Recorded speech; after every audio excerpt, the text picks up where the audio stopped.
Okay, this is Willie Crawford, and you are in the right place if you're here to join us for the webinar I put together, which I call the $10 trillion niche. I wanted to make sure you guys could hear me properly, although I can see from my indications that I am being recorded. I just wanted to see if I could hear you guys, basically. All three of you guys are unmuted, or you can mute and unmute yourself as you choose to. But I thank you for joining me, and I am going to go ahead and get started.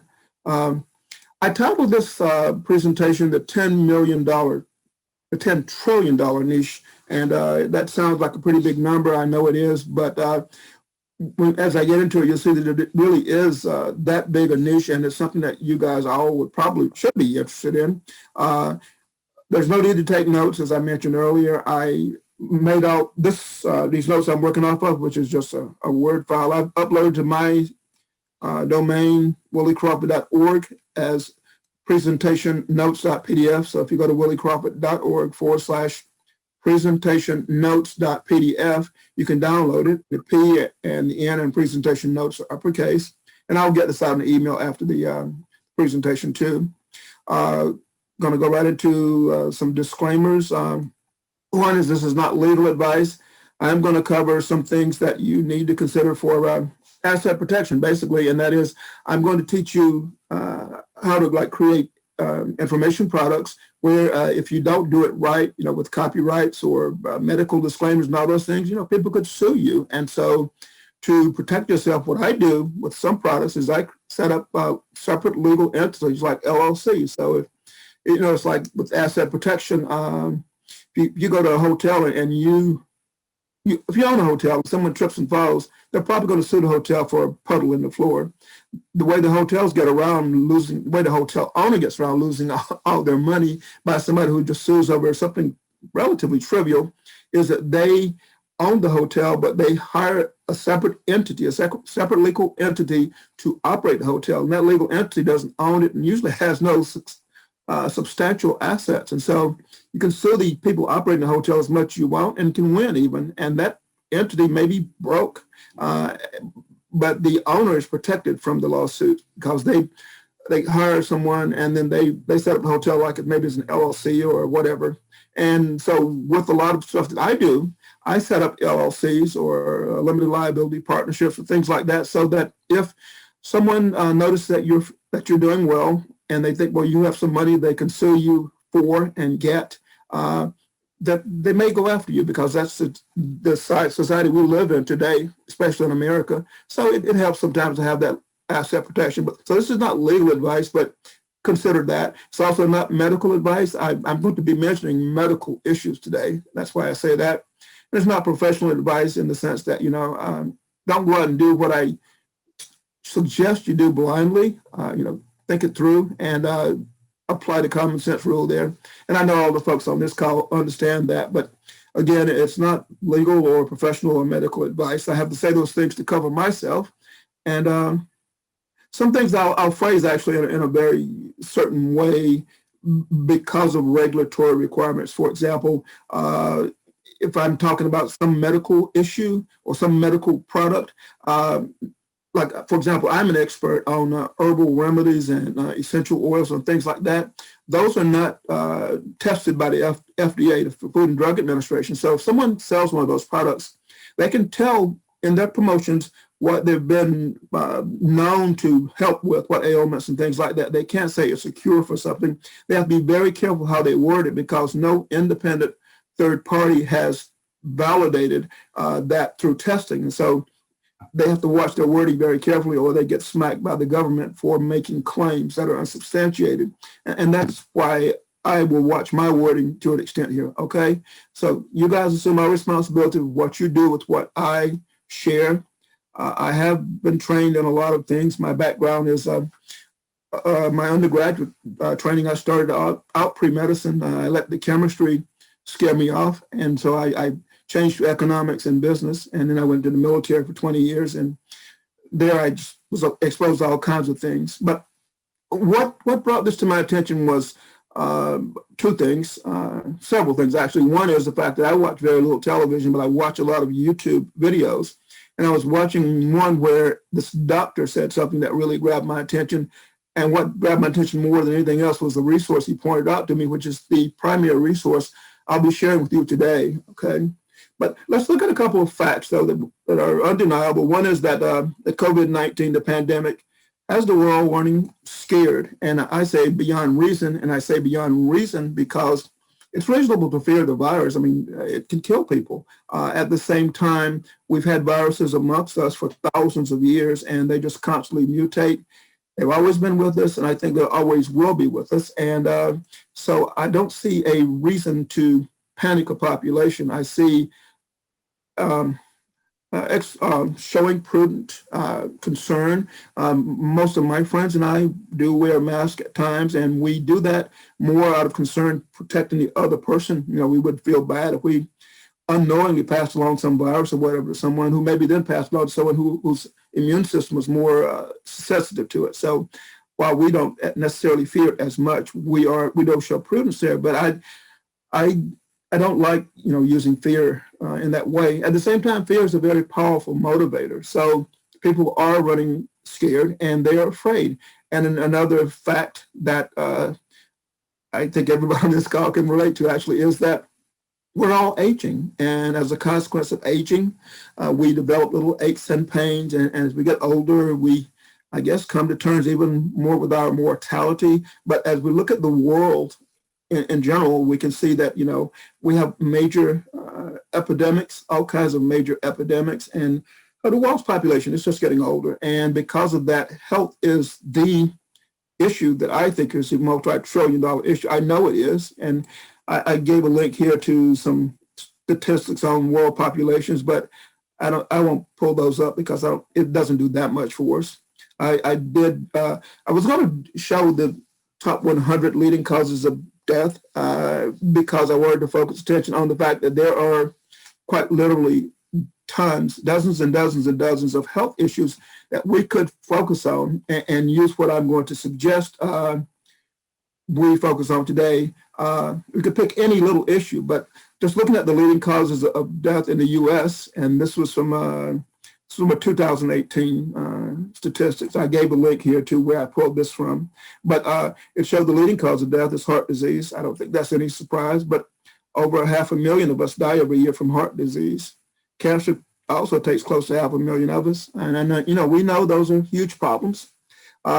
Accidents, unintentional injuries. I imagine a lot of those are motor vehicle accidents, but that kills 167,000 people a year. Respiratory disease, lung diseases and things, that's 160,000. Stroke, so the cerebral diseases, 148,000. And Alzheimer's, just mental degradation affecting the brain and a lot of the nervous system. I at one time didn't think it was fatal, but it does kill people. Diabetes, my grandmother, my mother, my father, half of my relatives have type 2, had type 2 diabetes. So I know that's a very real concern, and that causes all kinds of problems. Even if it doesn't kill you, it can lead to amputations and all kinds of complications. And so it's very real. And influenza, year after year, but 60,000 people a year die from that. And this COVID virus is similar to it, but different. This nephritis, I had to look that one up. It's an inflammation of one or both kidneys, which can alter the kidney's ability to filter the blood and eliminate unwanted chemicals and fluids from the body. So the symptoms include dark urine, swelling of the feet, ankles, legs, and hands. And so, every day I encounter tons of people with swollen feet, ankles, legs, and hands. And a lot of that is due to problems with kidneys and how the body regulates fluids, especially when it pulls during the day, and then it maybe due to the vascular problems, even the fluids aren't pumped back to the heart, and that kills 51,000 people a year. It's just huge, and that's just in the United States. So that is huge. So there's no denying that we have, a lot of people dying from what I see a lot of times as lifestyle diseases. There are things that we can do to decrease our risk of catching some of these things, and we know that. We all know that more exercise, we know that limiting our alcohol consumption, not smoking, even and the things we eat, we know those things affect our lifestyle, but affect our health. But all those are choices. I chose for much of my adult life to drink to excesses. I choose what I eat every day. I choose now to exercise every day, but they're choices. I choose not to smoke, but I raised tobacco when I was a child, So our health, it's where a major percentage of the world's money is spent. That's why I threw out that $10 trillion figure.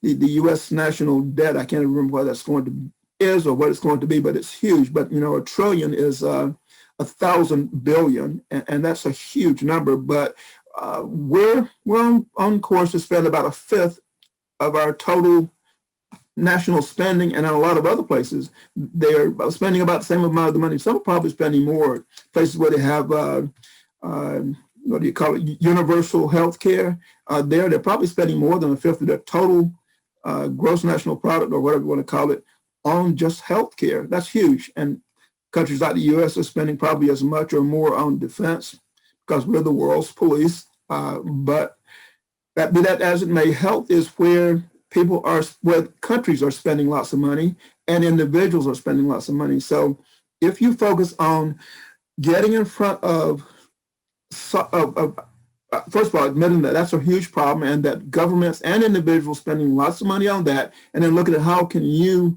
profit from that, the answer to me is to offer solutions, point people to solutions to the problems. And, so I get now to my next fact, which is that there are millions of published studies covering practically every major and minor disease known to man. I mean, millions and millions and millions of published studies. Every doctor in the world just about needs to do research and publish periodically to maintain his credentials or to, step up the food chain somehow and gain greater recognition among his peers. Dentists do the same thing. I visited a dentist a couple of years back who, grabbed the camera and was taking pictures of the procedure he was going to do on my mouth before he did it. And there he was, I had broken a bone in my face and he was going to do some work there. And but he wanted to put this in a medical journal because they need to be published to stand out amongst their peers and in their profession. And so there are millions of published studies covering every disease just about known, including some very, very obscure diseases.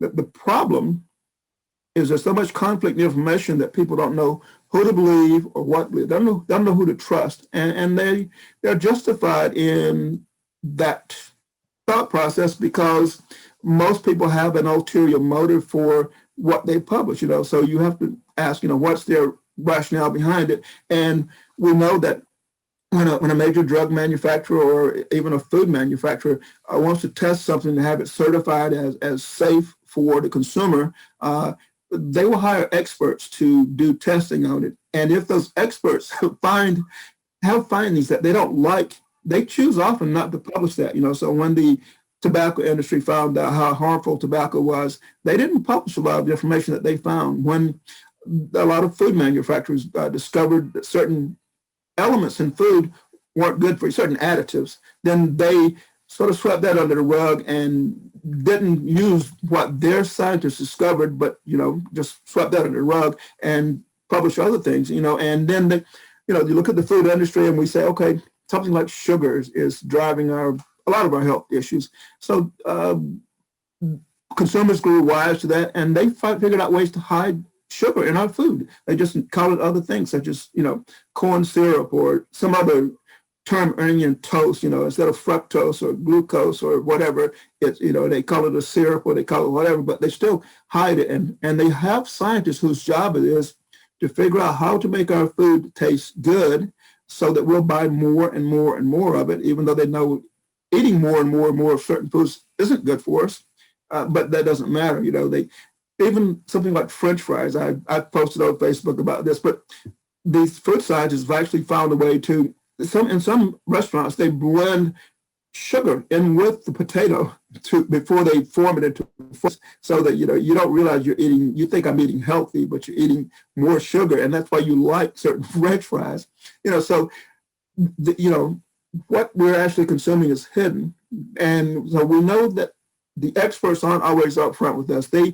They're more interested a lot of times in the money, and so that's where we enter. We enter as trusted filters, and at the same time, we become the expert.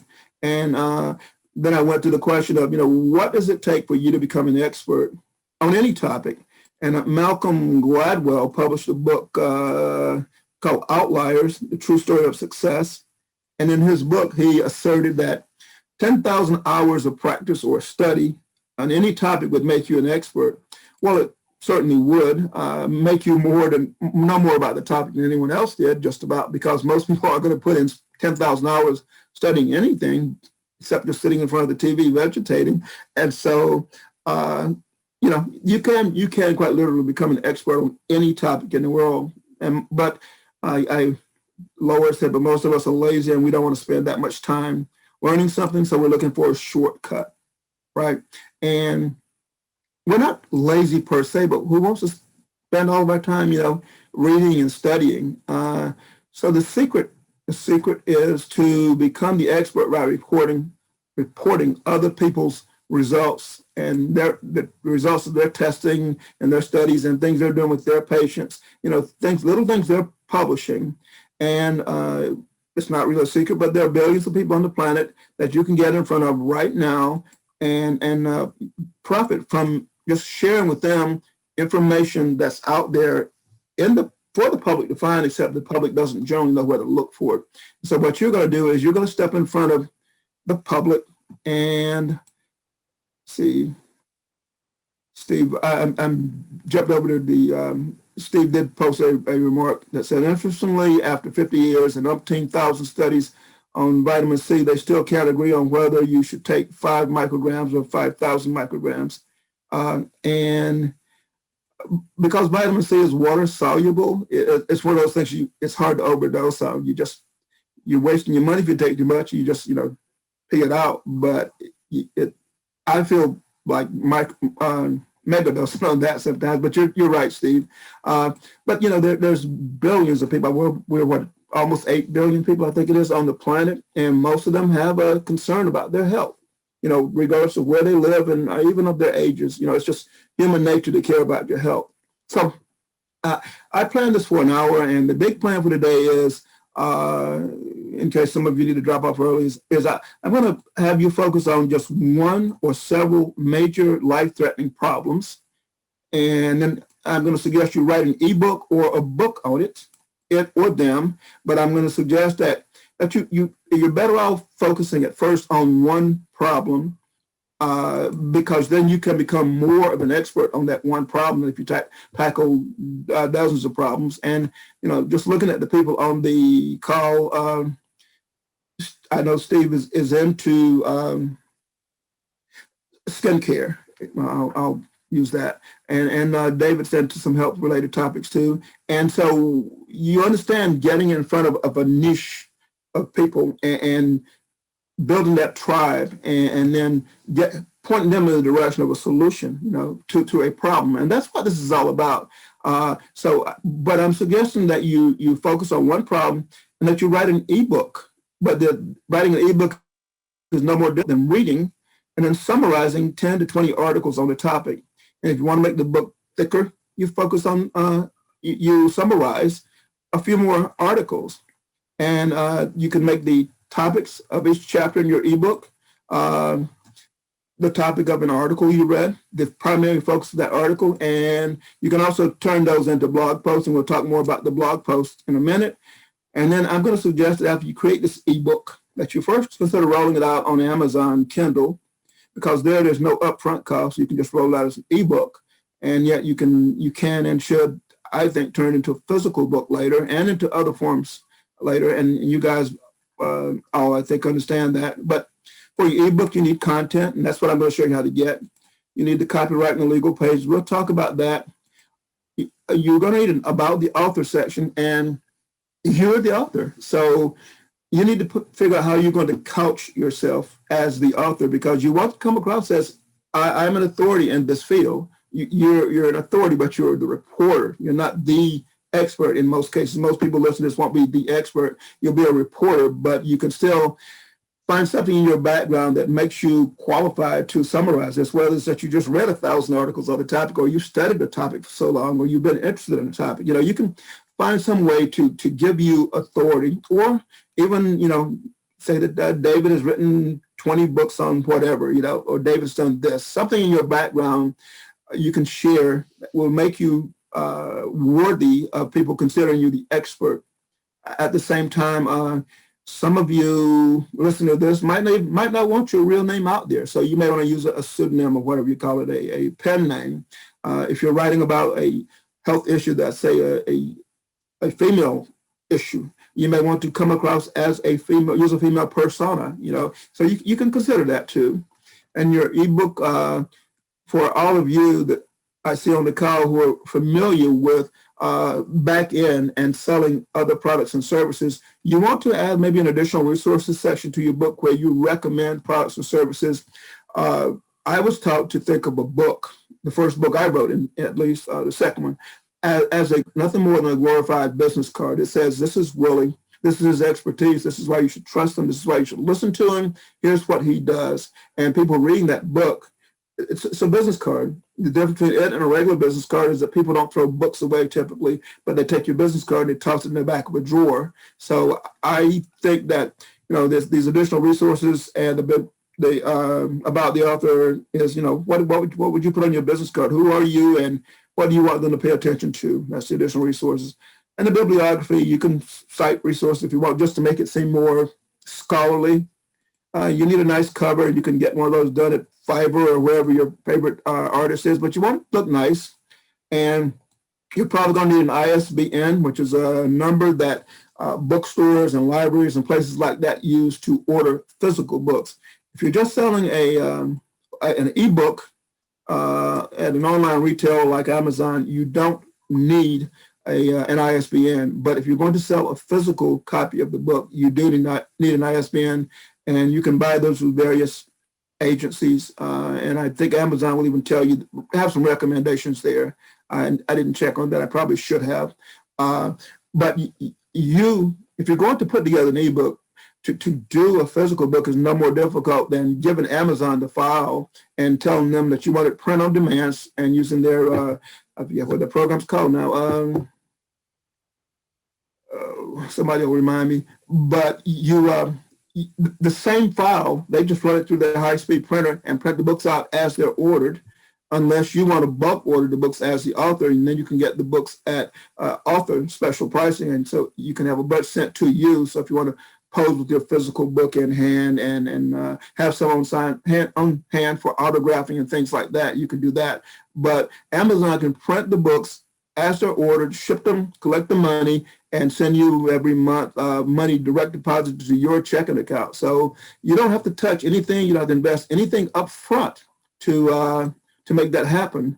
And let's see, I'm still reading the notes as they come in. Steve talks about he has one on Quit Smoking, where he quotes the top experts in the field, always giving them credit, good, but he hasn't published it because he's not clear on some issues around copywriting. Okay, good. Today, I'm going to give you as our primary content source using the National Library of Medicine, which is a U.S. Department of Health thing.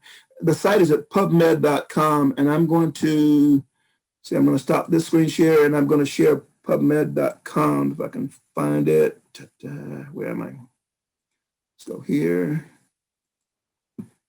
And if I close a window or two, there's PubMed.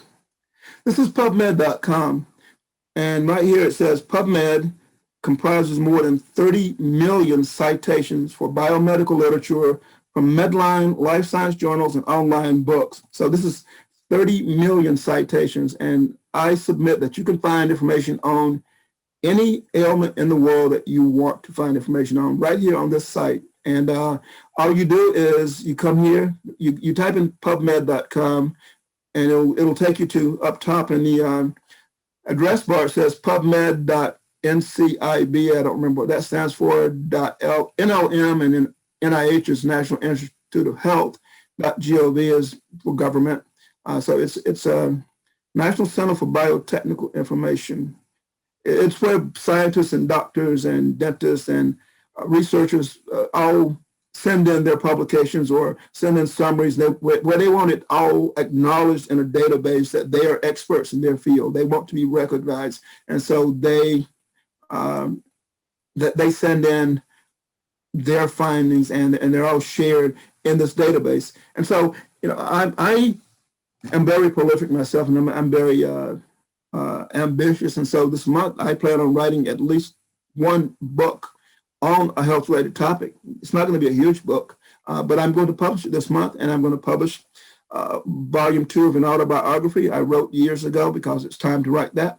And I'm also looking at releasing a cookbook that a friend and I co-authored that this friend is now deceased. I'm still going to publish the book and give half the proceeds to his widow. But one of the, you can pick any health issue. I'm going to pick gout. That's one of those issues that I at 61 do feel from time to time. So I just type in gout, and you can see right here that it says in the database there's 19,285 results. This is 19,285 books, magazine articles, studies, some of them government, the government paid for them to be done, other were private firms and individuals, but there's 19,000 returns in this database. And you can go over on the side here and you can decide how you want to do your search. You can go for just for abstracts or free full text or full text, and you can go a lot of different ways. I typically don't tick most of those boxes, but here I would maybe tick publication date because I maybe want the most recent information on gout, because with 19,000 things, there are some things that go back, I'm sure, years, and they get pretty technical. This is a citation that talks about the most prevalent inflammatory arthritis and which affects 2.5% of the general population in the UK. So it tells me this is a huge problem. And it talks about, use a bunch of technical terms and all that. But what I want you to do is to curate this content for the most part. So instead of what I'm going to suggest you do is that you grab, as many of these articles and reviews as you need to, and based on who published them, who paid for the research and all that, you determine what the copyrights are and the requirements to give people credit for them, because you do need to give whoever did it credit for them. But you can see this site is huge. I mean, if I wanted to look at, I don't know, hypertension, I'm sure there's hydroxyquinine, chloroquine. That's one that we have a lot of interest in because of the COVID thing. So, there's like 6,900 documents on that in this database. You can pick any ailment, that you want to. You can, I don't know, look at West Nile virus, which, is a mosquito infestation that we have here in Florida, incidentally. There's almost 8,000 citations in this database on that. So you could do an ebook and turn it to a physical book on any of these problems, okay? Now, I want you to come and sniff around this site on your own, but you can see, you can search through as many results as you want. You've got 8,000 results on the West Nile virus, so you choose how you want to search on. I'm not going to do that for you. I will tell you that because I do have gout, which is under control because I watch my diet, but I also keep some pills in my desk drawer in case I need them that my doctor gave me. I just prefer not to take certain substances unless I have to, and that's just my nature. But up here at the top, one of the options you see is create alerts. If you create alerts, it takes you to this page, and it tells, well, you can save your searches first of all, but you ask it right here and create alerts. You tell it to notify you anytime that it has found another citation on that topic, okay?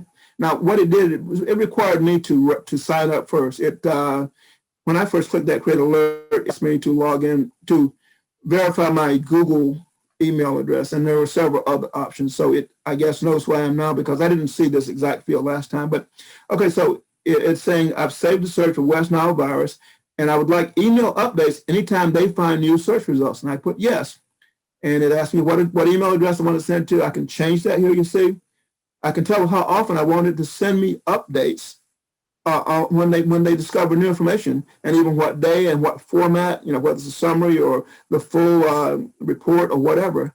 I can tell how many items to send me at a time. You see, so I would use this most often in a blog, and we'll talk about that in a minute, because I want my blog to be the most up-to-date. I want people to be conditioned to go to my blog to find the latest information on, in this case, it would be West Nile virus or gout or whatever the health issue is. So right here, I have a way of having this site, which has works from millions of people, or quite literally millions of works, being indexed and cataloged. I have a way for them to send me every so often updates. Now, can you see the power in that? That is huge. It's like I don't need to search around for this anywhere. It's just there. And it is very similar to Google Alerts, which I'm sure some of you are familiar with. Let me stop sharing and go back to my text document and then go back to sharing.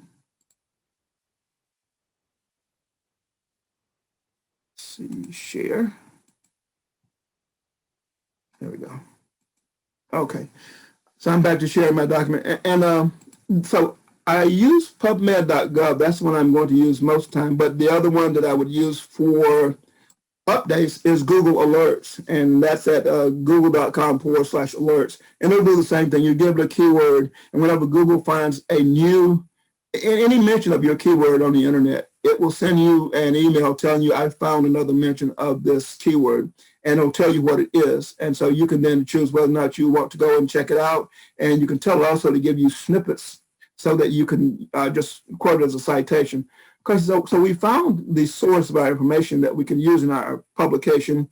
And if you're like me, you could even have somebody summarize it, but I can read an article and in 5 minutes write a brief summary of what the article's about. And from there, I can put that into an ebook. And again, you could make this ebook a hard copy. You could even do podcasts on the topic. There you would interview some of your experts maybe. Or you would invite somebody to interview you on the topic after you've written a book on the topic where you've memorized a lot of other people's research. You can still discuss the topic. You don't have to be a doctor in order to discuss, or a scientist in order to discuss medical topics. You just say, I'm not a doctor, but here's my understanding. And the people will invite you.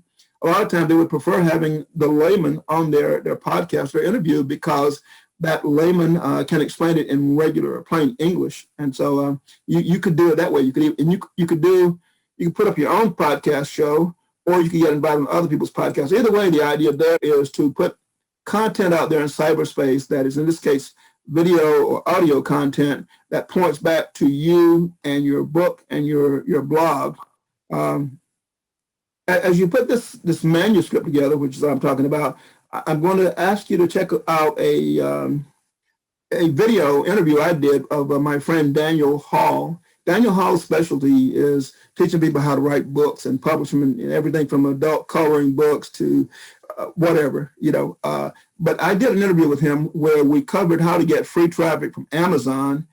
And what he basically pointed out was that Amazon is, just another search engine like Google. In fact, it's owned by the same people who own Google. But he shows you how to, in effect, put your entire website on Amazon. And the way you do that is you create an ebook where you could physically embed within that ebook audios and videos right in the book you're selling or giving away from Amazon. The thing is, Amazon charges how they bill you for a ebook based on the size. And so if you had an ebook with a lot of embedded video, it could be a huge file size. It would be cost prohibitive for you to offer it to people that way. Unless it was a textbook where people are used to paying hundreds of dollars for it, then you can charge a higher price for it. So what Daniel taught in this interview I did with him, and I give the link in the PDF that I offered you guys, I gave you the link to at the beginning of this. Daniel, he explains that you can just include a link to your content within your ebook and just pull that content in when they click on it from your website by opening another link within the ebook. Basically, if you make it open a new window in your browser, or you could just send them over to your website. But this is a way to get Amazon to send you free traffic to your book or your blog or your website. Daniel also in that interview points out some free software that Amazon makes available that you can download for free that you can use to format your ebook. I mean, you just open a text file and you format it right there on the screen. And once you are happy with it, you save it and you can upload it right to Amazon from this free software. So that interview that Daniel has, I mentioned that because I think it's a very good interview. That's posted on my YouTube channel. So as is a good habit, I ask you when you visit my channel that you like and subscribe to my channel so that you'll notice when I post other stuff. But I really want to encourage you to check out Daniel's channel because Daniel's a very generous person. I asked him to do this interview and he said, sure, I'll do it, Willie. And I said, how do I compensate you for it? He said, I don't need you to compensate. Just tell your people that they can put their ebook on Amazon. You can give it away if you want to, and you can pull traffic off Amazon. Now, the key there is that since Amazon is a giant search engine, you need to optimize your ebook listing. And that means it's choosing a keyword-rich title, something that is going to grab people's attention, choosing a description that you put on Amazon that's going to grab attention, and it's going to target the right keywords. And then you want to try to get some reviews, legitimate reviews, because Amazon will smack you if you pay people to do reviews. They can pick up on it somehow. And so people need to buy the book or have downloaded and then write reviews. And then that will get people to find your ebook on Amazon, whether it's for sale or free.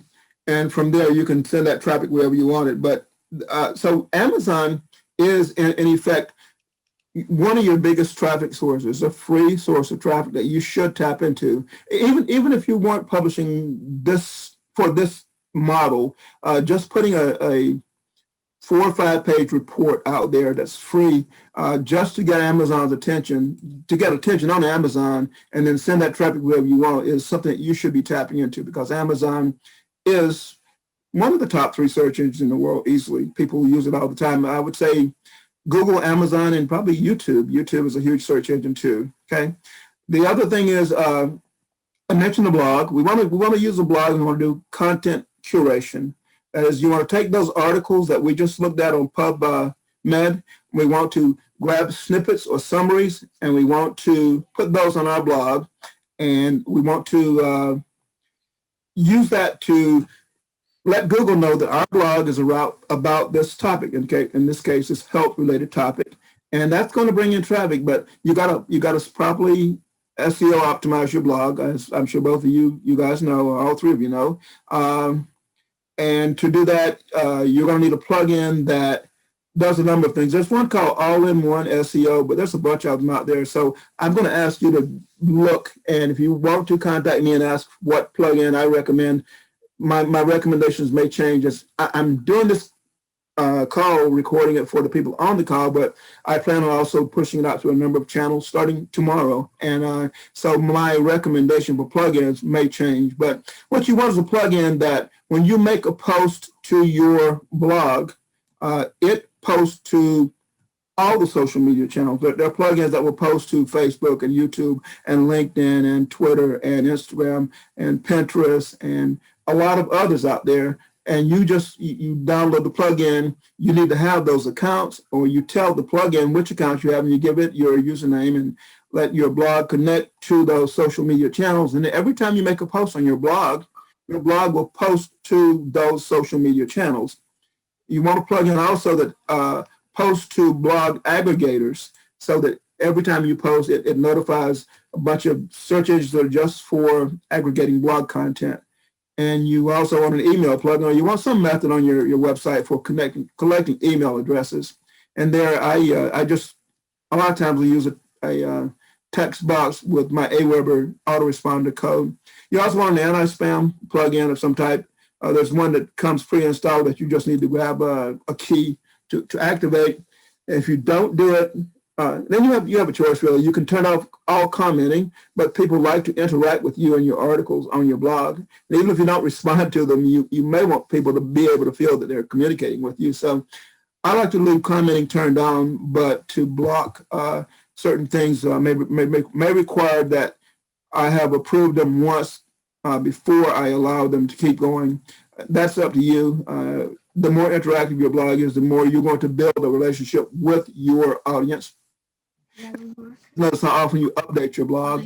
So there, look at, I didn't know if someone was commenting or not. Maybe they were getting a lot of comments from Steve. Though Dave, let me know what you're thinking too. I already mentioned offering free reports.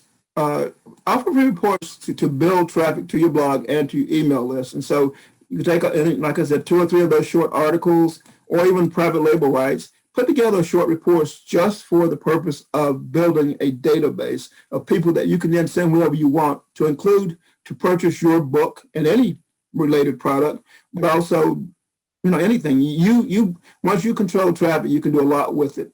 But you want to build a database though, because at any minute, Facebook or any social media channels can change their rules, and all of a sudden, the following you have on those platforms can be gone.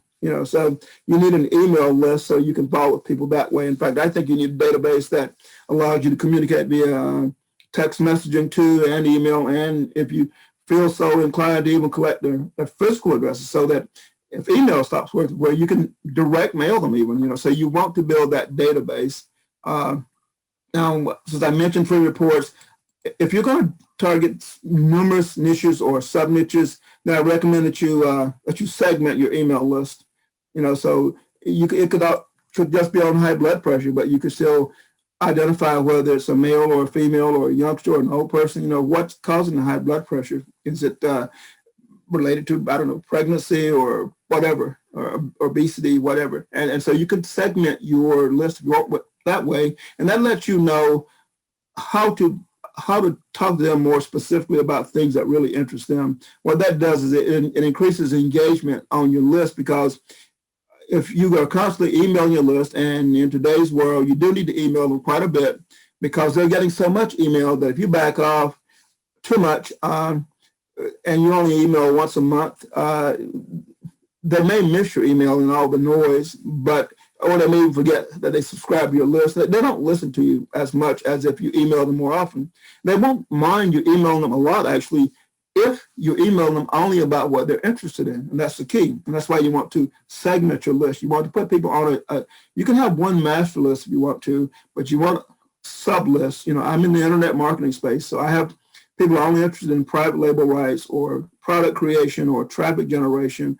And so I need to talk to those people only about what they're interested in. I have a database that has people only interested in cooking. And so I should not be talking to my cooking people about starting their own business, generally speaking, although I violate that rule every now and then.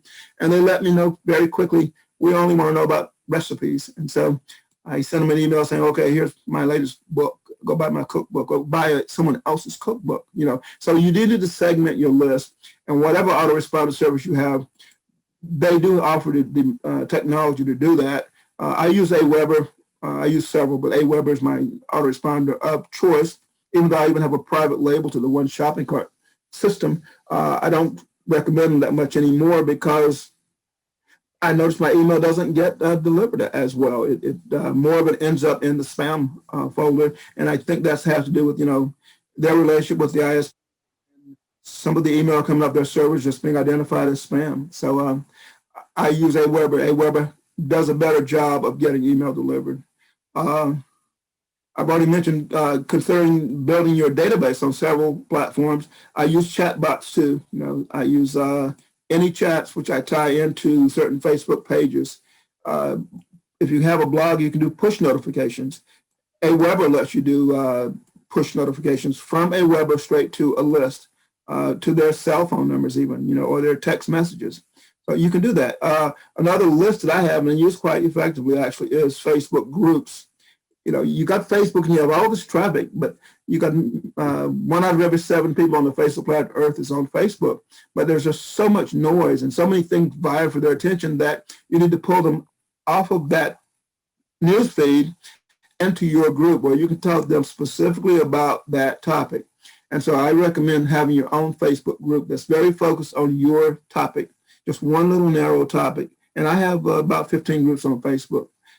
And there you make the rules. If people don't like your rules, they will be less responsive. So you need to respect your group members, but you make the rules and you let them know what the rules are, and then you enforce them. Like I have one group, one of my best groups, I don't like politics discussed there. And so people still try to sneak in politics, but I know it's going to turn some people off. And so I have to remind people constantly, especially during this election, that's not what the purpose of this group is. That's not why I created the group. So I put here, don't be lazy. A lot of times when we set up an autoresponder, the tendency is to just put 1 or 2 messages, follow-up messages there. My friend, who was it? You can see his face, but can't remember his name. But one of the guys I was talking to recently, he has like over 1,000 messages in the autoresponder sequence. And it's just every time he comes across something new that is of interest to that audience, and he teaches his clients to do the same thing. Actually, that's like over 800 messages. He teaches his clients to, whenever you come across a little news article or whatever, you add another message to that sequence. You're just constantly dripping on that subscriber, and if they lose interest, they're gonna unsubscribe. But you want to keep in contact with them so that you have that top of mind presence, and whenever you offer them something that they're interested in, they'll respond. But you have to be there when they're interested. So your autoresponder content could be articles, summaries, product reviews, recommendations, government statistics, notes. You can send them a note saying, I just posted a new podcast to YouTube or wherever, or I just made a new blog post. You can send out, because when you send out an email, if it's too long, it's more likely to hit a filter. If it has too many links in it, it's likely to hit a filter. If it has certain words or too many images or whatever, there's lots of things that can filter an email out. So sometimes you're better off just sending an email with a subject and saying, here's my latest blog post, or here's my latest YouTube video. I do that from time to time. Not a lot, but I do it from time to time. You need to test there. Okay, and you want to give your readers, and I know you guys know this, but give them an opportunity to buy in every email that you send them, but you don't need to be so in your face. There's an art to it. And a lot of times I try telling a story and then from that lead it into an item that I'm recommending. People, often beginners or less experienced people, often ask, how often do you update your blog? There is no rule. Focus on quality rather than quantity. If you send out a bunch of updates and people reading, there's nothing there but garbage, they'll stop visiting your blog. So focus on quality. The thing is, you need to be the filter, and you're providing your readers with a real service. You're filtering through all those articles on pub.med, or a lot of them, and you're saying, wow, I found something that is a solution that I think is a solution to your problem. And you're providing them with this summary. You're pointing them to more information from doctors, scientists, and other experts whose information you can use it to build your credibility, but you're all about serving your reader. Now, Steve mentioned copyrights, and before that, I'll talk about public domain content.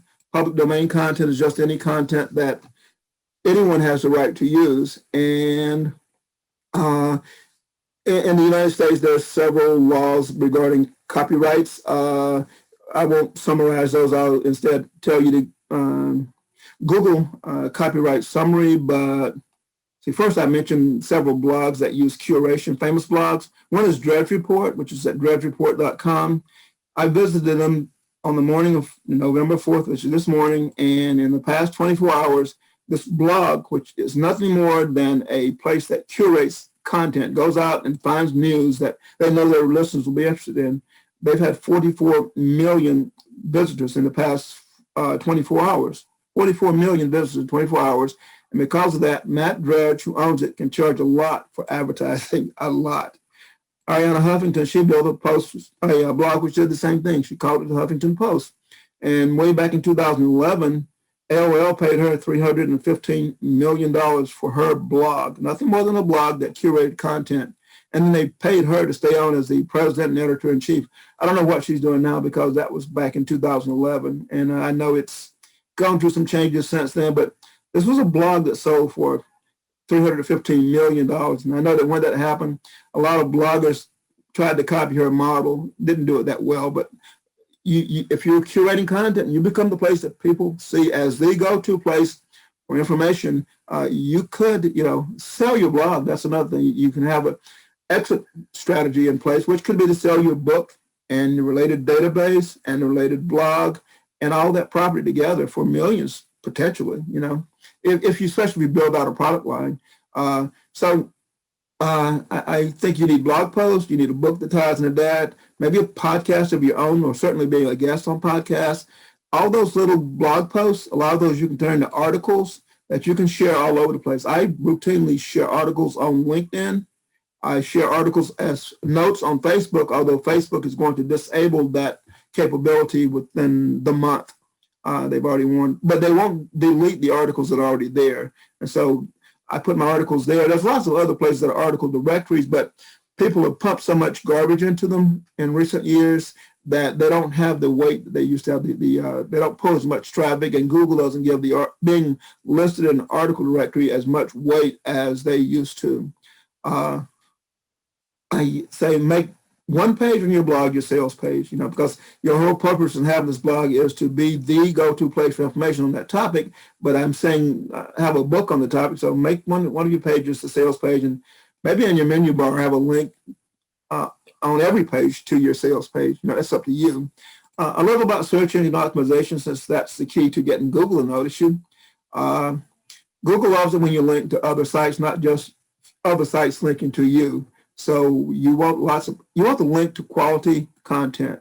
If you link to garbage content, Google's going to notice it, and if Google downgrades or pays no attention to the site you're linking to, they're going to pay less attention to you. So don't link to poor quality content.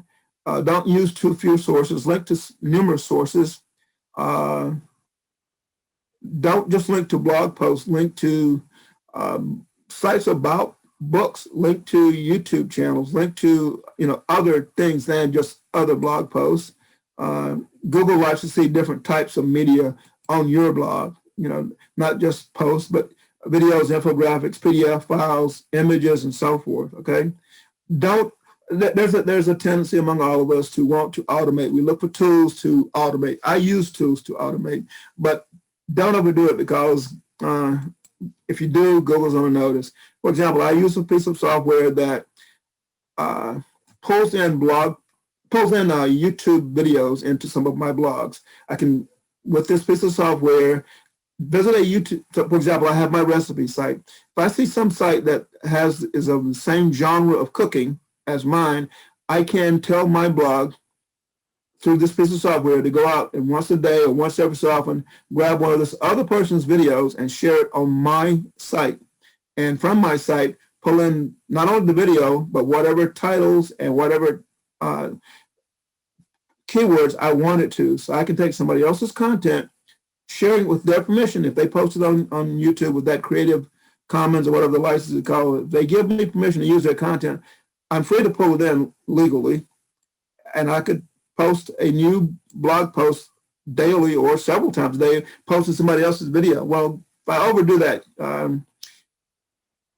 Google's going to notice. At the same time, if I just grab somebody else's content and use it to outrank them, that's a call on your part as to how you want to play the game. But I wouldn't really feel that good if I'm outranking somebody for their keyword. Like if I wanted to rank for, I don't know, Cajun fried turkey, and I just grab somebody 4 or 5 videos from one person's site on how to do a Cajun fried turkey, and I outrank them, I'd probably feel a little guilty about it. Maybe not too guilty, but there's software that will let you do that. Okay, so you don't want to automate too much. Is my point there. And we've already mentioned proper attribution and copyright. So I mentioned here are some copyright laws.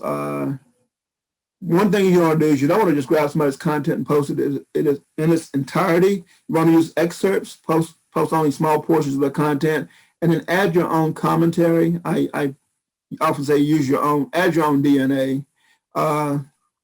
Be sure to mention the original source of the content and ideally link to it. That helps your SEO. When using photos, you're better off using just a thumbnail rather than the full photo unless you ask for permission. There was a court hearing, court case, Kelly versus Arebus South Corporation in the U.S. Court of Appeals. And under that court ruling, and you need to look it up yourself before you trust me, but that the court ruled that fell under fair use. So, just using a thumbnail, but if you grab their full image, you might have to double think that one. If you post somebody's content, don't use no follow links, which tells Google, here's the post and here's what it's about, but don't follow the link to that person's site because you're afraid of losing a visitor. Google frowns on that. More SEO mistakes I put here.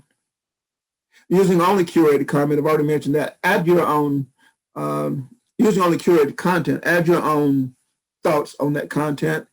Make sure the content has some real value. Make sure that you focus on keywords.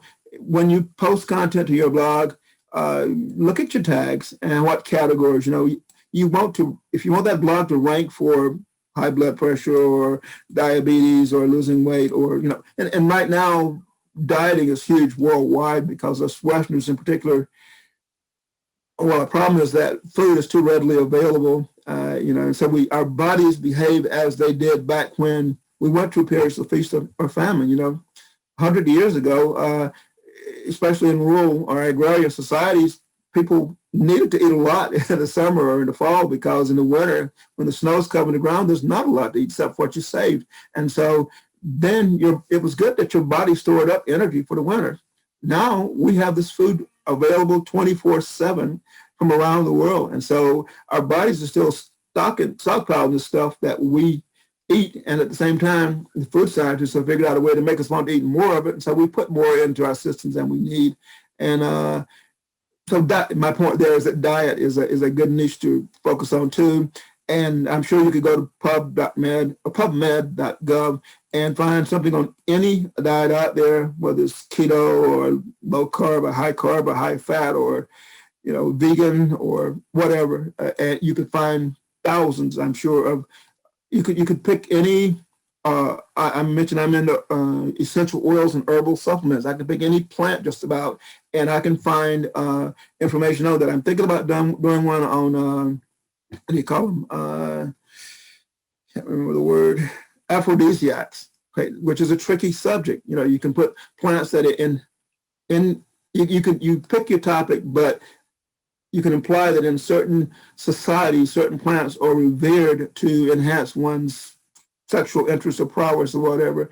And then I could put together a book that's 20 or 40 different plants that different cultures revere for their properties. But then I need to have a disclaimer that says, this is anecdotal. I need to be very careful on how I do that, but I could certainly do that. So that PubMed site to me is like an endless resource for almost anything that my tiny mind can come up with for writing a book and getting it out there and making a lot of money from it.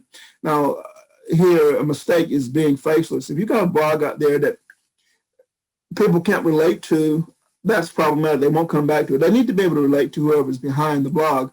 But again, if you want to use a pen name, that's fine. But it's better to have a personality. There'll be people there who visit the site and won't relate to you. That's fine. The world is not your market. You want to relate to specific people, and you want them to connect with you and come back because they connect with you. Some people come back because they disagree with things that you say. The danger there is that I never let myself get drawn into silly arguments, but it's good to have people who disagree with you and come back to see what you had to say so they can try to disprove what you say sometimes. So give your blog some personality. Mistake number 10 in just blogging in general is having no call to action. Every piece of content you put out there, whether it's a YouTube video or a blog post or an article post, wherever, it should tell people to do something that drives traffic to what you want them to do. And I gave here some specific calls to action, like ask your reader to subscribe to your YouTube channel. I asked them to subscribe and to like the video. And on YouTube, there's a bell they can click, and that bell gives them a notification anytime you update your YouTube channel, because YouTube, their algorithm does look at how many people watched your video, how many people actually watched it all the way through, and how many liked it and how many shared it. So you won't, that's how you get your channel to grow. You definitely want to ask people to join your mailing list. I ask people from YouTube to join my mailing list. I send them to my blog. I send them wherever. A lot of my YouTube videos are to sell specific products, but you have to have that call to action. Ask your readers on your blog even to share your content on their social media channels. Ask your social media followers to share. So people they'll love your content when you share that great article or whatever, but 95% of them aren't going to share it unless you ask them to. Some will, some do it out of habit, but most won't. And so ask them on Twitter to retweet, ask them on Facebook, please share. Facebook watches your terminology on your post, If they see that a lot of people are sharing or doing something just to get a free gift or whatever, that you're bribing them to share it or like it, they frown on that too. So that's a little tricky. You have to word it just right, where people, you want to encourage them to share your content, but Facebook notice if you say, I'll give you a gift for sharing. So you have to watch that. So perhaps the most important thing you can focus on right from the very start is building your database. You're hoping to build a bunch of people who will buy your product and will become a follower and will buy not only your first product, but all your follow-on products, and that you can recommend other products that are related. You want to serve them. You only want to offer them things that they really want and can benefit from, but you need to build that database so that when you do come across something that will be of service to them and will help you, because we're talking about you making money from helping other people, you need to have that database. So a lot of people, I know people who've been in business online for 10 years and still don't have a database. Start building that database right from the very start. I mentioned copyrights earlier, and Steve had asked a question about it. And Steve, there's a free PDF at the URL I gave. This is the U.S. Government Copyright Office. And when you download this PDF, I jokingly indicated, not so jokingly, that it's 448 pages. And that's a lot to read about copyrights. And so you probably want to just Google copyright summaries, but anything that was published before, and I think it was 1939, it is in the public domain. Between 39 and 89, there are certain rules that apply. After 89, everything was automatically copyrighted, whether the person filed for a copyright notice or not. And then there's a bunch of different rules other than that. A lot of stuff is put out by governments. So there's a question, when is something put out by the U.S. government in particular, because that's where I'm focused, when is it public domain? If the government, you have to read the copyright notice or look for copyright notices. The thing is, if the government hired a private company to do a study or whatever, the government may or may not own the copyright to that. That company may have given them the summary of its findings, but not given carte blanche usage of their copyrighted information to other people. So when Steve was talking about, his Stop Smoking book, there you need to dig a little deeper, but start with the publication I gave you there, and I also give a link. This link is to govinfo.libanswers.com, and I think the lib is for library. And they talk a lot about copyrights and about things created for not only the U.S. government, but it talks about foreign governments, and the fact that many of them will claim copyright, and there's international organizations that claim copyrights to certain things. So you have to look at that fairly closely. And I even have friends who are, I have associates who are intellectual property experts or lawyers, and I often will bounce things off of them just to be on the safe side. So that is sort of tricky. I've already mentioned sources for updates. It's PubMed. You can set up those alerts on PubMed, and it'll let you know when something's updated. And I mentioned Google Alerts, which is at google.com/alerts. I've mentioned also back-end sales. I'm teaching, grab this publicly available information, summarize it, put it in book form. It doesn't have to be a long book.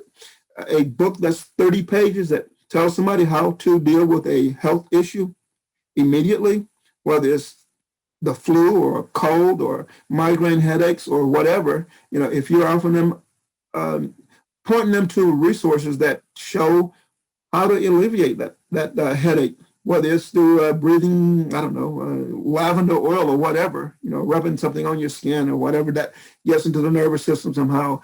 You can point them to resources of things that may or may not help there, and you're doing them a big favor because they're looking for solutions. But once you point them to that front end solution, you may want also show them other health related books, gadgets. Maybe I noticed that one of my feet I have like bone spurs, I guess, because it aches when I first start walking in the morning. And somebody said you need compression socks that will. And it stops after I start walking, so apparently it does need compressing. There's all kinds of potions and lotions and things like that. You can find them on ClickBank, Amazon. So building a line of back-end products, you could take that book and turn it into a workshop. You could turn it into a full seminar presentation. You can turn it into a lot of things, a video course, or you can turn it into tons of things there. And my point there is don't just see it as I'm just putting out a book that I'm going to sell on Amazon for a few bucks and I'll have that money coming in. Although there are people doing hundreds of thousands of dollars that I personally know that all they did was create book after book after book after book and put it on Amazon. And they put it out there. They SEO the book so that the title and all the keywords get them found as a solution for a very specific problem. And then they go to the next book and then the next book and then the next book.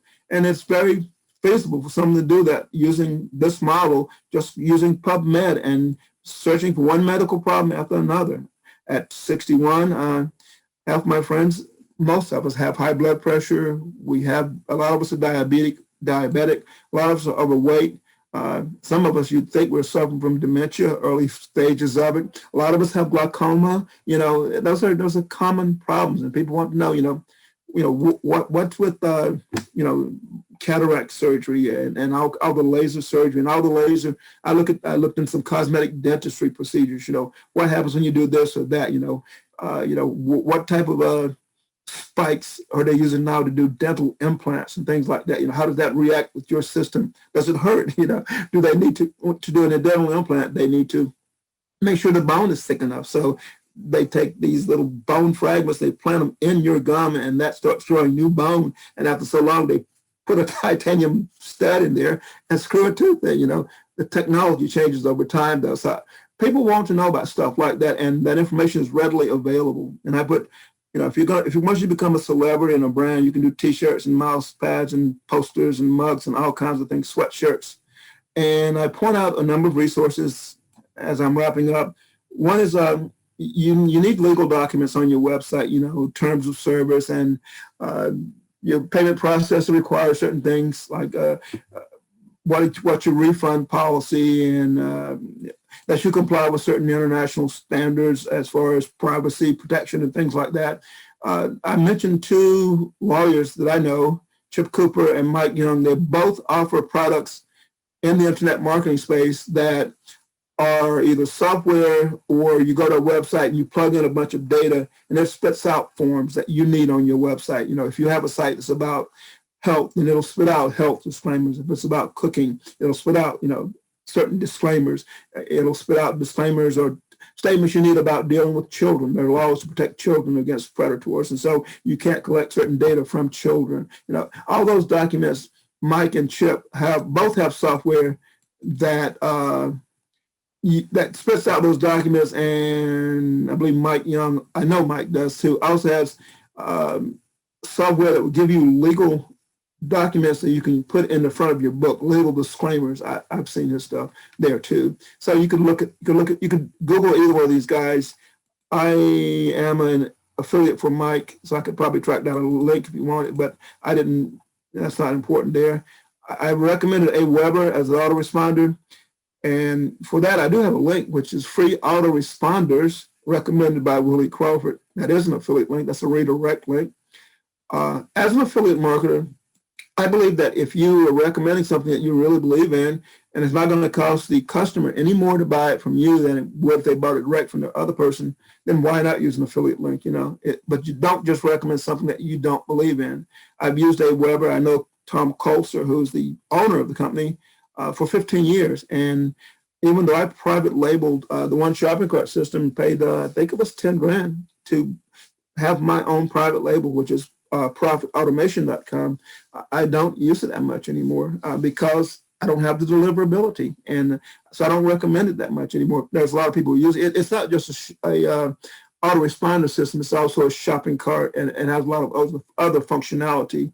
But again, AWeber gets higher deliverability, so I recommend AWeber. And there's other ones out there too that others talk about and they rave about. So I constantly am asking other people, what do you recommend? On the resources I put, if you want to follow up with me, you can email me directly, willie@williecrawford.org. And if the follow-up pertains to this specific webinar, I ask you to make the topic follow-up questions to 10 trillion webinar, because I've set up a filter in my email program that will look for that subject line and filter all those emails into a folder that I look at every day, or will look at every day. It will jump out at me. So that's why I ask you to use that specific subject line in your email to me. I do have a help desk or support desk, and the link is in the PDF for that too. With the support desk, what it does is if for some reason I'm busy or whatever, there's other people that help me, 2 people, and they may or may not be able to help you with the ticket. So if it's something that's just general, maybe you need a product or whatever that you purchase from me, or the follow-up on whatever, the people I have my support desk set up so they can respond to certain tickets. They can even issue refunds in certain cases for certain things.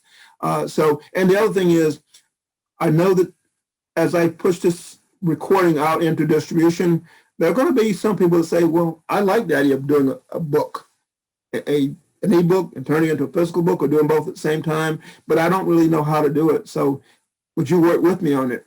And my answer is maybe. I have enough of my own project to do, but I can be the one who provides the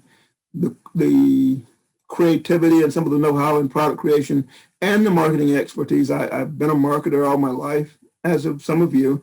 But if I'm going to partner with someone, I want them to do all the work. That is, I don't want to be the one to go out and find the articles and find the content and put it all together. Because if I'm going to do that, I can do it on my own. So if I partner with someone, it is because I'm filling in some gap they don't have.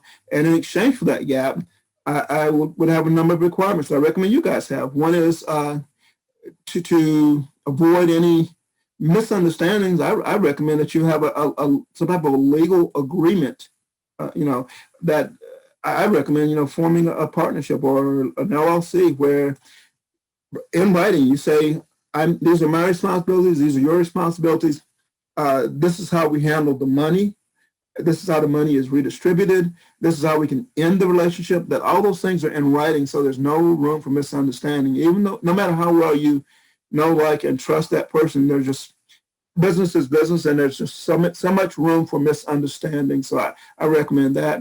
And if I formed a partnership with someone, we'd probably split the profits 50-50. I'd have you probably set up the product. If we were setting up on someplace like ClickBank or JVZoo, those platforms have the capability of even allowing you to have affiliates, and when somebody makes a sale, it automatically splits the money. So if you had 2 partners, it would split the profit among those 2 partners and send each partner their share, and it would also send each affiliate, if you were using affiliates, or if that sale was made by an affiliate, would send that affiliate their share. So the platforms themselves can completely automate the process.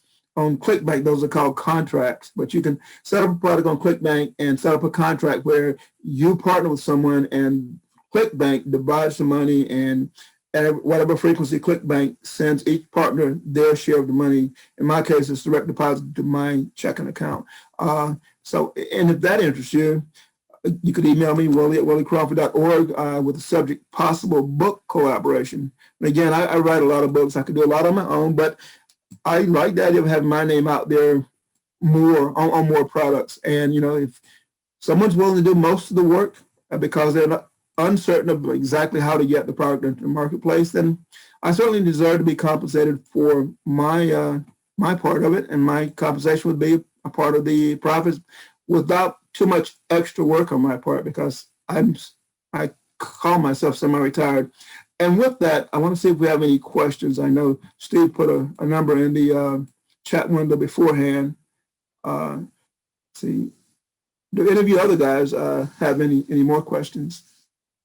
Okay, but I don't see any new questions. But if you do have questions, you have my email address. What I will do is I will get you guys. I'll get you the MP4 video and the MP4 video and MP3 audio ASAP. And then as soon as I get get things transcribed, I'll send you the transcript too. And the difference is, oh, now I am seeing. I'm looking at two different windows. Okay, and now I see all these comments. There's a chat window and there's a question window, and I was looking at the question window. So, okay, so Ken said he heard me loud and clear. Dave said he could see and hear me. Ken doesn't have a mic. Dave said Google Alerts are excellent, and that's where all the content came from when he was actually promoting on Facebook, okay? And David says CreateSpace has gone away on Amazon, which was an easy way to promote it. What do they call it now? They have Kindle Direct Publish, I think is what it's called now, KDP. It's very similar, but there are also other platforms. I need to do a little research on that, because it's not. I don't position myself as an expert on that. I do use KDP though, and so I'm pretty sure that they will take your PDF file and print the physical book and mail it to your customers and pay you. But there's lots of others out there too. Lulu is one that comes to mind.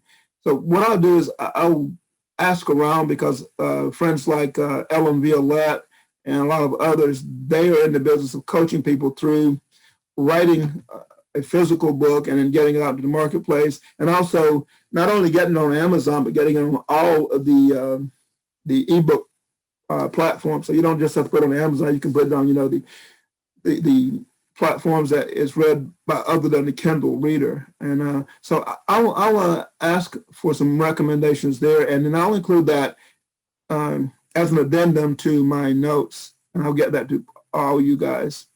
Any other questions?